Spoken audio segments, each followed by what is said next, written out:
بالله من الشيطان الرجيم بسم الله الرحمن الرحيم الحمد لله رب العالمين الرحمن الرحيم مالك يوم الدين إياك نعبد وإياك نستعين رب اشرح لي صدري ويسر لي أمري وأحلل عقدة من لساني يفقهوا قولي ثم الصلاة والسلام على أشرف المرسلين من أرسله الله رحمة للعالمين سيدنا ومولانا محمد صلى الله عليه وعلى وسلم. آله وأصحابه ومن اتبعه بإحسان إلى يوم الدين. سلام الله عليكم ورحمة الله وبركاته. وعليكم السلام ورحمة الله وبركاته. عليكم الكلام وطول الله كل باب وعفاوة. أبا جل بابا شيخ سليمان فاروق المسكين بالله. أدام الله حياته قبل الزمان. ياتي أترى جدي الحاجة وسرقة وبادنا. رحمة الله عليه آمين. ṣàlékún kí a ti gẹ̀ fún àwa náà. آمين. ọ̀rọ̀ wa nínú Ramadan ọdún yìí nípa ìmánì tí à ń pera wa sí tọ́lọ́wọ́n bá sì ti sọ fún wa nínú Al-Qur'an pé bismillahir rahmanir rahim ya ayyuhal ladhina amanu istajibu lillahi wal rasul iza da'akum lima yuhyikum. ọlọ́wọ́n bá ń sọ pé àwa tí a bá ọlọ́wọ́n bá gbọ́ ẹja gbọ́ ìpè ọlọ́run àti ti ànábì إذا دعاكم لما nígbà tí wọ́n bá يحييكم. pè wá lọ síbi ohun tí ó jẹ́ ká yè níwájú ọlọ́run. ìpèpè iye tí a ń sọ̀rọ̀ lé lórí lọ́dún yìí òun ni ìmánì. gbogbo ibi tí a bá ti rí àwọn mùsùlùmí tí wọ́n bá ń di mùmínì tí wọ́n ń fi ìgbàgbọ́ ṣiṣẹ́ á máa bá ìrọ̀rùn pàdé nínú lóru bẹ́ẹ̀. nǹkan ó sì máa ṣe déédéé ló ń fa tí a fi ń sọ̀rọ̀ lórí àwọn ìmánì àwọn ọ̀rọ̀ kọ̀ọ̀kan tó já sí wípé yóò máa kó bá àjọṣepọ̀ láàrin wa, yóò máa kó ìnira bá wa tí a bá ti hùwà mùmínì níbẹ̀. májà gbàgbé tọ́pìkì wa náà ni atharul imani fi mujtama'il insan, àpẹẹrẹ orípa nǹkan tí ìmánì máa ń ṣe láàrin àwùjọ àwọn ọmọ ẹ̀dá ènìyàn. ohun tí a máa wò lénìí òun ni ọ̀rọ̀ nípa ìṣesí kan tí a gbọ́dọ̀ bá pàdé lọ́wọ́ ẹni tí ó bá ń jẹ́ mùmínì, tí ó bá ń jẹ́ ẹni tó ní ìmánì. A gbọ́dọ̀ bá pàdé, kò gbọ́dọ̀ rùn rárá nínú iṣẹ́ ọwọ́ ẹ̀, kò gbọ́dọ̀ rùn rárá nínú ìṣesí ẹ̀. yálà ọmọdé ni, àgbàlagbà ni, àfáà ni, ọba ìlú ni, pírẹsidẹ́ǹtì ni, tí gbàgbọ́ bá ti ń bẹ lára ẹ̀, a gbọ́dọ̀ bá ìwà yìí pàdé. òun náà ni tí àwọn elédè Lárúbáwá pè ní anifak, ìwà mùnáfìkì, ìwà pòkì. gbogbo ibi tí ẹ bá ti rí ìwà yìí, ẹ jẹ́ máa pera wa sákèésí wípé Ọlọ́run ò fẹ́ bẹ́ẹ̀. torí gbogbo ibi tí mùnáfìkì bá wà yóò máa kó ìnira bá gbogbo àwọn tí wọ́n bá jọ wà ń bẹ̀. yóò máa lọ, yóò máa bọ̀ láàrin àwọn èèyàn pẹ̀lú tọ́lọ́wọ́n bá ò fẹ́. òun ló fà tí wọ́n fi ń júwe fún wa pé kí náà ń pè ní nífàkù gan, kí ni ìtumọ̀ mùnáfìkì.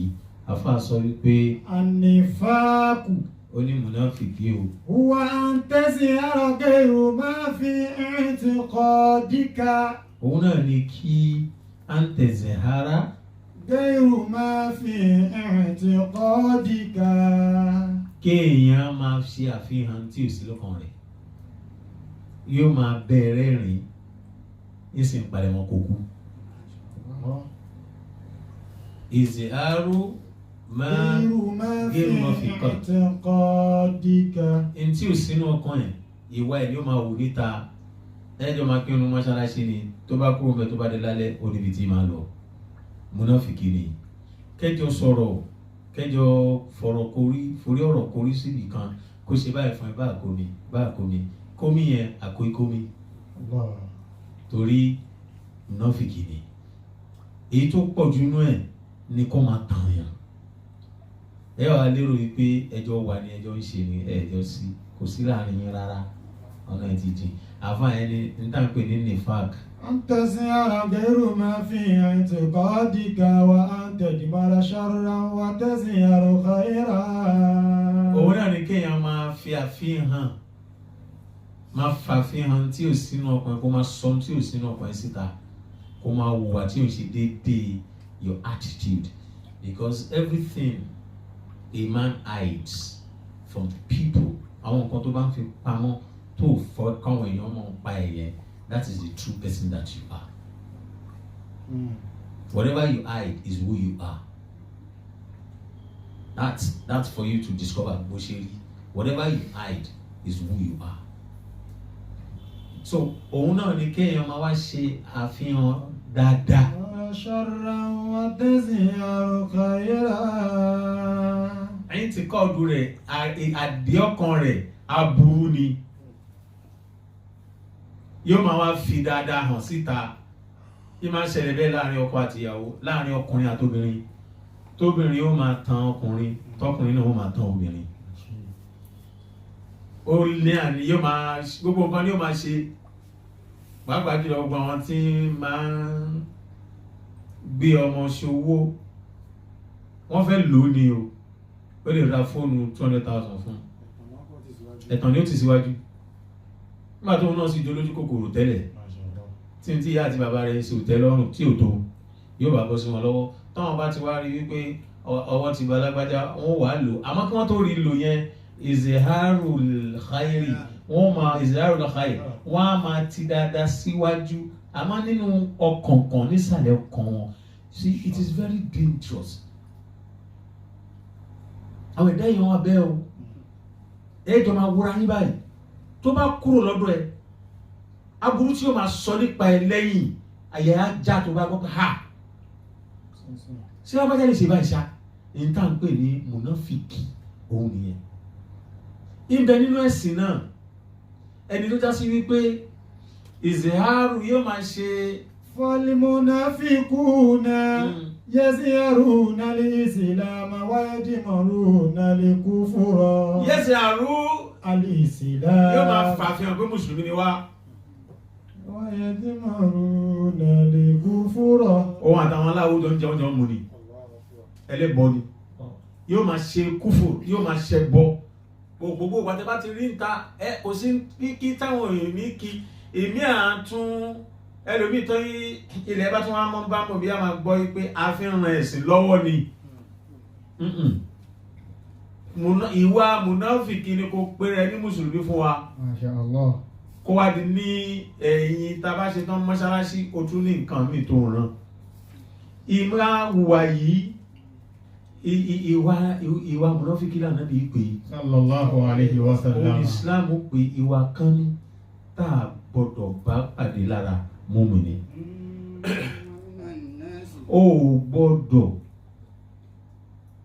mùmínì ò gbọdọ̀ jókòó tìyàn kó máa bá sọ̀rọ̀ kó dẹ̀ já sí pé ọ̀tọ̀ ni tí ń jáde lẹ́nu ẹ̀, ọ̀tọ̀ ni tí ń bẹ nínú ọkàn ẹ̀. Ẹ rí i pé bàtà treat àdéhùn, a sọ̀rọ̀ débẹ̀ náà wípé nínú àdéhùn make sure wípé àdéhùn tó bá yàn ṣe má fi opportunity pé ò fẹ́ fún yàn nìkan kó decide kó promise àdéhùn tó mọ̀ pé ò ready àti ṣe. Ìwà mùnáfìkì ni àgbọ̀dọ̀ bá pàdé lọ́wọ́ mùmínì. Òun ló fa náà Al-Qur'an. A rí àwọn kan nígbà yí Ànábì wa Muhammad sallallahu alayhi wa sallam. torí tí mùmínì bá sọ pé òun fẹ́ ṣe, ó fẹ́ ṣe ni. Àdéhùn tí mùmínì bá bọ́ lọ́wọ́ bá ò ní rí wa pòkì kó sọ̀rọ̀ kan ní mùmínì kó wá ṣe nǹkan míì lẹ́yìn ẹ̀. Arákùnrin kan tí wọ́n ń pè ní Sa'ad ibn Nadir nígbà ogun kan nígbà yí Ànábì wa Muhammad sallallahu alayhi wa sallam. Sa'ad ibn Nadir ò lè bá wọn lọ sógun Badar. Ìgbà tí wọ́n dé látogun Badar yẹn wá ń bá Sa'ad nínú jẹ́ wípé òun ò bá Ànábì lọ sógun. Táwọn sì ti ṣàdéhùn pẹ̀lú ẹ̀ pé gbogbo ibi tó bá ń lọ àwọn jọ ń lọ ni, gbogbo decision tó bá take àwọn jọ máa take ẹ̀ ni. Al-Qur'an sọ fún Suratul Fatih wípé man awfa bima ada alayhi Allah. Al-Qur'an ní fasayu'ti ajran azima. Àdéhùn tí wọ́n ṣe Ọlọ́run ẹni bá pé àdéhùn yóò jèrè o.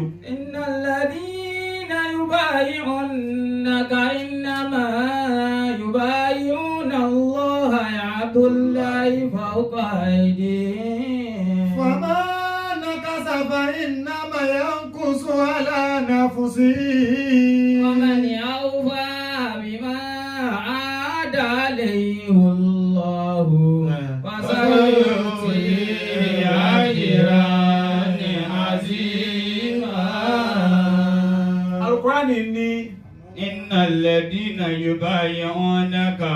gbogbo àwọn tí wọ́n bá rẹ ànábì tí wọ́n bẹ̀rẹ̀ ṣàdéhùn ما يبايعون الله يد الله فوق أيديهم. ìjọ tí wọ́n ń ṣàdéhùn yẹn táwọn gbọ́wọ́lé lọ́wọ́ tí wọ́n lọ gbọ́wọ́lé wọn lọ́wọ́ tọ́wọ́ wà lókè pátápátá yẹ́dùn láì fọ́kọ̀ àìdí ìmí ọlọ́run ní ìbẹ̀ lókè pátápátá. فمن نكث mọ́nà àwùfá فمن نكث فإنما ينكث على نفسه.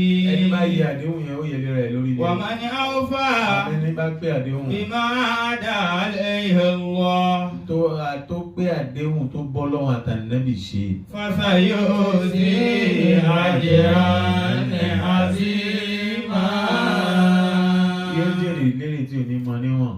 irú àdéhùn yẹn ni Sáàdù bun Nádírì yìí wá ṣe pẹ̀lú ànábì wa Muhammad. nínú ọkàn ẹ̀ ló ti ṣe wípé àwọn mùmíní àwọn mùsùlùmí lọ sójú ogun Bádàrù wọn ò bá wọn lọ tó gùn míì bá fi lè wáyé lẹ́yìn òun ó lọ. Ṣahida Uhudu. ó wá di àsìkò ogun Uhud ogun Uhud wá dé wọn lọ sójú ogun. àdéhùn tí Sáàdì ṣe yìí ló mú ṣe lára ànábì wípé ìtàn yẹn jẹ́ ká mọ̀ wípé nígbà tí wọ́n dojú ogun yẹn overwhelm àwọn mùmínì overwhelm àwọn mùsùlùmí.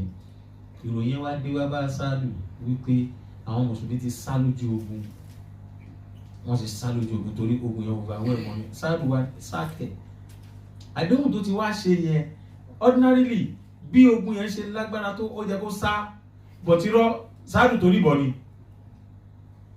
ìtoríbọ̀ tó toríbọ̀ ìtàn gbé wá fún wa pé wọ́n pa Sáàdù ní pípa lọ́nà kan tó já sí wípé àtàdé ni wípé wọ́n ní ìkàwọ́ ẹ̀ báyìí wọ́n fi dá Sáàdù mọ̀. àwọn tí wọ́n wá ṣerú àdéhùn bẹ́ẹ̀ ibẹ̀ náà ni arákùnrin kan tóun sọ fún ànábì ó rẹ̀ ni àárẹ̀ tó rẹ̀ yìí àárẹ̀ yẹn ṣe díẹ̀ ló wá pe àwọn mùmínì ó ń fura mọ̀ pé bóun kí pé kíni ṣe ń lọ yìí yóò lágbára ló wá sọ fún àwọn mùmínì pé tẹ́ bá wà láyé tí ìnira ẹyọ kan ṣoṣo báyìí tó bá fi lè kàn ànábì tẹ̀lé wà nínú ayé ẹ̀dẹ̀lẹ̀ dúró tà ànábì ẹ̀ ṣòfò kò bẹ́ẹ̀ lárákùnrin náà lóhùn ọ̀rọ̀ tó wá ń sọ yẹn tó ti sọ fún àwọn mùmínì wípé ní tó bá mú yín lẹ̀ wà láyé ìnira kan ó dé wá bá ànábì lójú ẹ̀mí yín gbogbo ẹ̀yin olówó tẹ̀ ẹ má tẹ̀lé àwọn àfà ẹ lọ sọ́nà àwọn ọmọ abẹ́lọ́ fún yín ayé yín ó da tán ebi ó sì máa pa àfà àtọ́lọ́run ro tó lo àlùbáríkà ẹ̀ fún ẹ̀ ẹ̀ṣẹ̀ mọ́mìnì ìwà mùnáfíkì ni àwọn tí wọ́n wá ṣàdéhùn bẹ́ẹ̀ tí wọ́n mú àdéhùn ṣẹ bẹ́ẹ̀ àwọn Al-Qur'ani wa ń sọ wípé minal mu'minina rijalun sadaqu ma ahadullah alayhi faminhum man qada nahbahu wa minhum man yantaziru wa ma badalu tabdila. الله صادقين بصدقهم ويعذب المنافقين إن شاء أن يتوب عليهم إن الله كان غفورا رحيما. àwọn Al-Qur'ani sọ pé minal mu'minina rijalun sadaqu bima ìbẹ́ náà múmìnì má gbàgbé pé ìmọ̀ọ́nì ní tọ́pìkì wa ìbẹ́ náà àwọn múmìnì tó jẹ́ pé sọ́dàkú àdéhùn tí wọ́n bọ́ lọ́wọ́ ọba ṣe sọ́dàkú wọ́n mú àdéhùn yẹn ṣẹ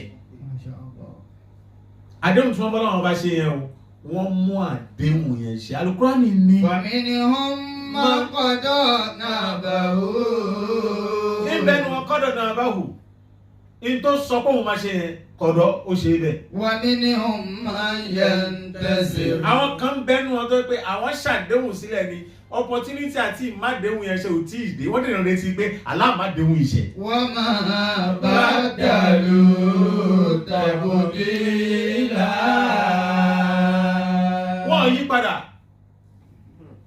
wọ́n yí padà gbogbo àdéhùn tí wọ́n ṣe pẹ̀lú àwọn tí wọ́n bá nábì ṣe